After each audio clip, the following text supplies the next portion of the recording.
Hello mga ka-review! Ako si Don Sinesuri at ngayon pag-uusapan natin ang dalawa sa pinakamatindi, pinaka-emotional at pinaka-wild na episodes ng Squid Game Season 3.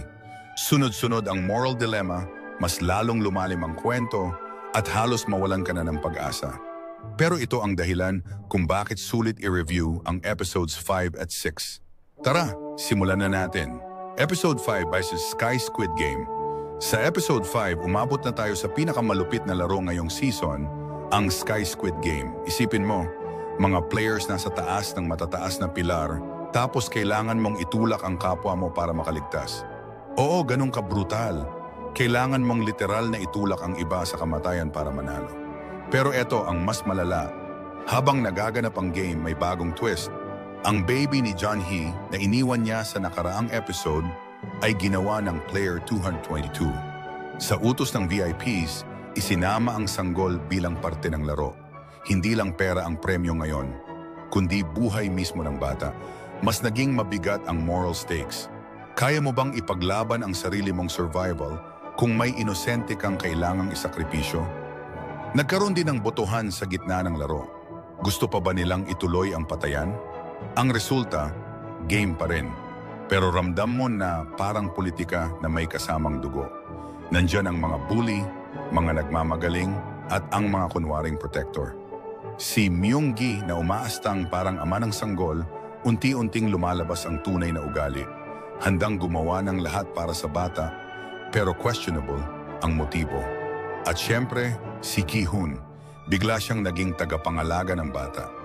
Kita mo sa kanya yung bigat ng responsibilidad pero hindi siya umatras.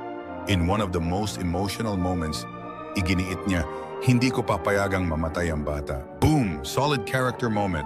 Episode 6, Humans Are Finale. Final showdown na ito. Tatlo na lang ang natitira. Si Hee-hoon, si Myung-gi at ang baby na Player 222. Sa taas ng pilar, nagkaroon ng brutal knife fight. Labanan ng survival pero higit sa lahat, labanan ng prinsipyo. Ang tanong, anong klaseng tao ka kapag nasa bingit ka na ng kamatayan? Climactic moment, may button na dapat pinindot para sa last elimination. Pero sa gulo ng laban, nagkamali ng pindot. Hindi valid ang pagpatay kay Myung-gi. Ang ending, Gi-hoon willingly sacrificed himself sa halip na ang baby ang mawala, leaving the baby as the sole survivor of the final game. Literal na self-elimination para mabuhay ang inosente. Grabe Kuya Gi-hoon. Dito rin pumasok ang iconic line, humans are, beaten pero malaman.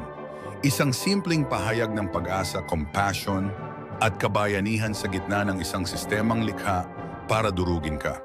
Pagkatapos ng laban, may epilogue. Si Junho, yung detective, makikitang kasama ang baby. May eksena rin sa boardwalk sa tabing dagat. Ramdam mo yung aftermath. Nakita rin natin sina No Ye-yul at Young Seo, ilang sa mga nakaligtas. Tapos, boom! May cameo si Cate Blanchett bilang recruiter sa US. Parang hint sa international spin-off. We're in! Lang full happy ending. Walang confetti, pero may mensahe. Minsan kailangang may magsakripisyo para sa susunod na henerasyon. At minsan hindi mo kailangan ng panalo, kundi pag-asa. Rating. Episode 5, 9 out of 10 Democracy Gone Deadly. Episode 9.5 out of 10 Humanity versus System. Grabe. Dalawang episodes na sobrang siksik sa puso at utak. Kung ikaw ang nasa laro, kaya mo ba? Muli ako si Don Sinesuri at ito ang Review ko Review Mo. Review ko muna. Ikaw naman. Hanggang sa susunod na review. See you soon.